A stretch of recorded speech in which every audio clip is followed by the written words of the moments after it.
disebut. Kemudian sementara semua keputusan dasar parti ditentukan secara syura dan kolektif dan bukan individu. Dasar dan hala tuju parti hanya boleh diputuskan oleh Majlis Tertinggi dan Perhimpunan Agung UMNO, bukan individu mana-mana parti termasuk presiden. Pandangan berbeza diraih dalam mesyuarat, namun mesti menjunjung tinggi prinsip decorum, adab bersetuju untuk tidak bersetuju, memelihara sumpah nama Allah, menyimpan kerahsiaan mesyuarat, katanya. Kemudian hari ini disahkan pada hari ini surat pecat akan sampai tak lama lagi, kata Zahid pada Isham, sebab Isham kata dia tak dapat lagi surat pecat dan sebagainya. Presiden UMNO Ahmad Zahid berkata MKT Isham Jalil akan menerima surat pemecatannya dalam masa terdekat. Ia sekaligus mengesahkan bahawa Ketua Penerangan UMNO itu sah dipecat, bekas ketua dipecat daripada UMNO. Dia akan terima surat dalam waktu yang terdekat ini, kata Zahid. Zahid berkata demikian ketika kepada pemberita setelah melancarkan Majlis Penjaraan MyNext. Terdahulu, MyKit Malaysia kini melaporkan setakat semalam 3 anggota MKT UMNO yang hadir mengesahkan bahawa Isham Jalil telah dipecat. Okey. Seorang MKT berkata terdapat banyak kesalahan, antaranya mendesak Zahid berundur dan menggelar pimpinan UMNO sebagai Barua DAP. Now, isu Barua DAP tu, Isham Jalil jelaskan, dia kata saya baca kenyataan mengenai Barua DAP. Isu mengenai Barua DAP, Isham Jalil ada jelaskan. Alright. Isham, Barua DAP bukan ditujukan kepada UMNO tetapi kepada beberapa pemimpin. Bekas Ketua Pemimpin UMNO Isham Jalil menjelaskan kenyataannya mengenai Barua DAP bukanlah ditujukan kepada parti itu tetapi kepada beberapa pimpinan UMNO yang mempromosikan DAP secara berlebihan. Katanya selepas tegurannya mengenai sikap UMNO itu, banyak pula pihak menyerang dan melabelnya sebagai tali barut bersatu. Kalau saya cakap UMNO ini Barua DAP, itu tak masuk akal sebab saya pun ahli UMNO. Takkan saya cakap saya ini Barua DAP. Yang jadi Barua DAP itu tuan-tuan pun tahu siapa. Saya tak perlulah sebut nama, katanya. Kecaman Isham itu dipercayai ditujukan kepada ahli MKT termasuk Fuad Zakarshi. Isham berkata dakwaan pihak tertentu yang turut menyebarkan gambar lama dirinya bertemu bekas ahli bersatu dan penyokong kuat Dr. Mahathir Khairuddin Abu Hassan sengaja dibuat untuk memburikan dirinya. Saya dah jumpa dia banyak kali kerana dia bekas ahli UMNO. Saya tak tahulah mereka cuba nak buat skandal atau memburukkan saya tak tahu. Itu terpulang kepada mereka.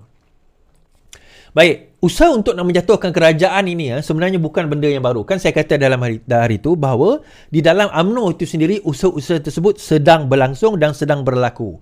Now, justifikasi mereka adalah kerana satu entiti yang dinamakan sebagai DAP. Itu satu kryptonite lah kepada ahli-ahli UMNO ini. Bukan kepada UMNO, bukan kepada pimpinan UMNO, tapi kepada beberapa segelintir ahli-ahli UMNO. Nah, kalau kita tengok pecahan dalam UMNO ni, ada yang mereka memang pro PN. Ada yang mereka bukan pro PN tetapi mereka tak suka DAP. Ada yang sebenarnya merasakan bahawa tindakan untuk nak menjatuhkan ataupun menggugurkan 47 kes Zahid itu adalah satu benda yang salah walaupun dia orang UMNO. So dia orang tak terima perkara tersebut. So dia ada pelbagai tuan-tuan variasi. Tetapi kalau kita tengok sendiri macam saya kata sebelum ini, berjaya tak berjayanya UMNO sebelum ini, geng-geng itu semua dah keluar masuk bersatu dah. Geng-geng yang mempromosikan buruknya DAP itu dah kebanyakannya masuk dalam bersatu dah pun. Kita kata bahawa berjayanya sentimen tersebut dimainkan. Dan kalau kita tengok, saya faham sebenarnya apa yang UMNO buat sekarang ini adalah untuk memastikan bahawa kerajaan kita stabil. Untuk itu saya kudos, saya respect pada UMNO untuk isu itu. Kita tak ada masalah untuk UMNO kepada UMNO untuk isu itu. Macam saya kata tempoh hari, bila kita dalam pilihan raya, dalam mod pilihan raya, mod kita adalah mod perang. Okay? So siapa yang lawan dengan kita, kita kena perang macam kita perang lah kan? Dan kita akan masing-masing kemukakan kelebihan masing-masing dan keburukan lawan. Itu normal, itu mod perang. Tak ada orang pergi perang tiba-tiba dia promotkan lawan, mana ada? Kan? Bodoh lah dia kalau dia promotkan lawan lepas tu burukkan diri sendiri. Tak ada. Memang majoriti atau 99% orang pergi perang ni erti kata mereka nak pergi pilihan raya, dia akan promote diri dia dan dia akan burukkan lawan. That is normal. Nah, bila habis perang, habis mod pilihan raya, dah membentuk kerajaan, kebetulan ni diulang berpuluh-puluh beratus kali, beribu kali dah, bahawa kerajaan tak boleh dibina. Okay, get this through your thick skull ni. Otak kamu yang kecil ni, get it through. Kerajaan tak boleh dibina. Maka nak membina kerajaan itu kena ada kerajaan gabungan, campuran. Now, adakah pembangkang tidak pernah di-offer menjadi kerajaan? Di-offer tetapi mereka yang menolak. Soalan yang dikemukakan, kenapa bagi kepada PH? Kenapa tak bagi kepada PN sebagai Perdana Menteri yang paling banyak kerusi? PAS kena jadi Perdana Menteri. Sebab yang bertanding bukan PKR. Yang bertanding logo Pakatan Harapan. Yang bertanding adalah logo Pakatan Harapan. Yang ni. Logo ini yang bertanding. Jadi, parti yang bertanding bukan PKR, DAP, Amanah. Parti yang bertanding adalah Pakatan Harapan. Jadi, yang menang, yang paling banyak kerusi adalah Pakatan Harapan. Bukannya kerusi PKR atau DAP atau Amanah.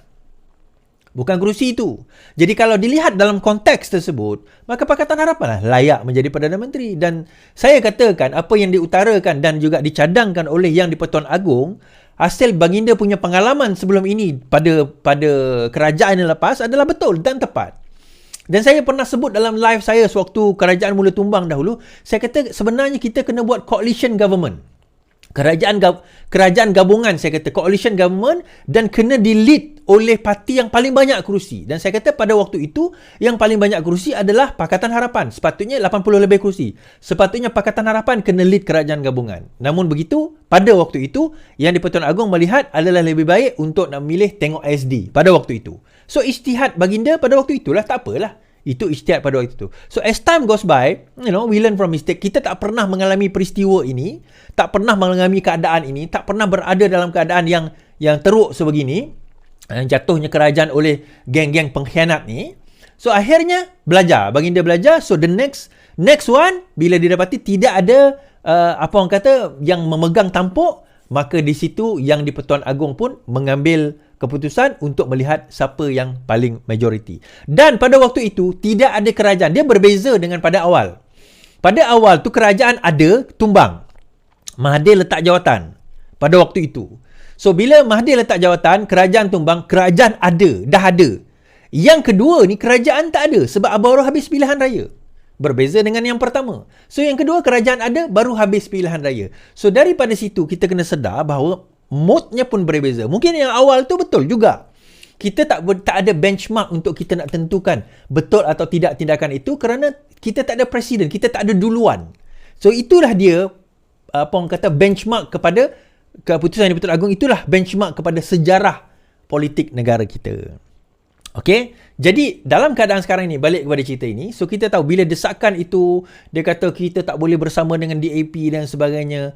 Saya nak kata macam ni lah. Saya buka topi sebagai ahli parti keadilan, saya letak topi penganalisa politik. Bagi saya, to be fair dengan UMNO juga, UMNO tak pernah kata mereka menyokong DAP sebagaimana satu parti seperti Pakatan Harapan. Seperti PKR, DAP, Amanah memang berada di dalam satu coalition. UMNO tak pernah cakap macam tu.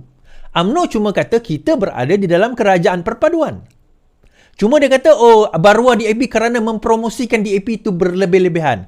Yang itu your personal opinion, Hisham Jalil. Your personal opinion. Mungkin you yang terasa, saya tak nampak pun Puan Azhar Garshi. Minta maaf lah, saya kata. Mungkin saya tak baca semua kenyataan beliau.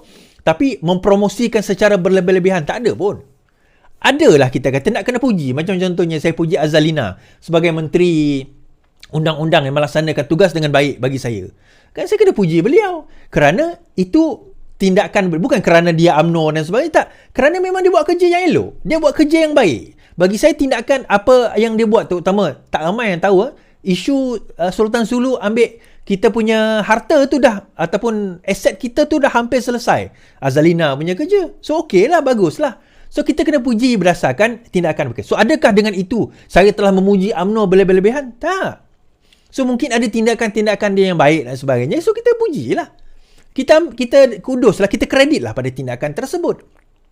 Jadi isu dia Hisham Jalil sekarang ni, bagi saya lah, saya nampak dia dah tersepit sebenarnya di antara mereka yang sebenarnya bagi saya lah, dia orang ni lebih ke arah nak kena bergerak ke arah mempromosi ataupun bersama dengan Perikatan Nasional. Ni golongan yang nak bersama dengan Perikatan Nasional. So digunakan alasan DAP. Alasan DAP digunakan untuk menjustifikasikan kenapa kita bersama dengan Barisan Perikatan Nasional. Ada orang membangkitkan isu, dia kata, tengok DAP kerusi paling banyak, Melayu kita akan terhakis, akan habis. Soalan kita, habis tu kenapa 70 kerusi Melayu di dalam Bersatu dan PAS tu tak nak join kerajaan? Kalau PAS dan Bersatu join kerajaan, kerusi Melayu lagi banyak. Kita tak ada pembangkang dah. So majority 222 kursi tu, majority adalah kursi Melayu. Kenapa tak nak join? So salah Anwar Ibrahim ke salah pembangkang yang tak nak join? Jadi dekat situ kita nampak sebenarnya ini bukan masalah nak join tak join. Isu utamanya diorang nak jadi kerajaan. Diorang nak jadi Perdana Menteri. Itu je. So bila sehari ada orang mesej saya kat Facebook tadi, dia kata, tak lama lagi kerajaan Madanon ni akan tumbang. Saya tanya dia satu soalan je. Bila? Saya tak tahu dah ada reply ke tidak kan.